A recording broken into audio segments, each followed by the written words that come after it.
Introducing Growth Guarantee Homes from MP Developers. Trust forever.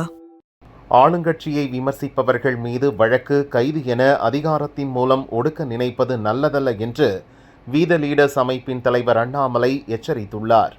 அவரது அறிக்கை: திமுக ஆட்சி வீழ்ச்சியடைய முக்கிய காரணங்களில் ஒன்று ஆளுங்கட்சி என்ற அதிகார போதையில் மக்களின் விமர்சனங்கள், எதிர்கருத்துக்களை அலட்சியப்படுத்தியதுதான்.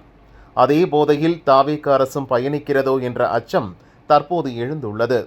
ஒரு மாதத்தில் மட்டும் சமூக வலைதளங்களில் தாவேகவினரை விமர்சித்த 25க்கும் மேற்பட்டோர் மீது வழக்குகள் தொடரப்பட்டுள்ளது. குறிப்பாக தனது குடும்பத்தை தகாத வார்த்தைகளால் விமர்சித்த தாவேக தொண்டருக்கு பதிலளித்த வீத லீடர்ஸ் தன்னார்வலரை கைது செய்திருப்பது கவலைக்குரியது. சமூக வலைதளங்களில் தனிநபர் அவதூறு மற்றும் வரம்பு மீறிய பேச்சுகளை கண்காணிப்பது அவசியம்தான். ஆட்சியையும் ஆளும் கட்சியையும் விமர்சிக்கும் ஒவ்வொரு குரலையும் அதிகாரத்தின் மூலம் அடக்க முயற்சிப்பது ஜனநாயகத்திற்கு ஆரோக்கியமானதல்ல. தங்களை மகிழ்விக்க வேண்டுமென்ற எண்ணத்தில் அதிகாரத்தில் இருப்பவர்கள் தன்னிச்சையாக செயல்படுவதை முதல்வர் விஜய் அனுமதிக்கக்கூடாது.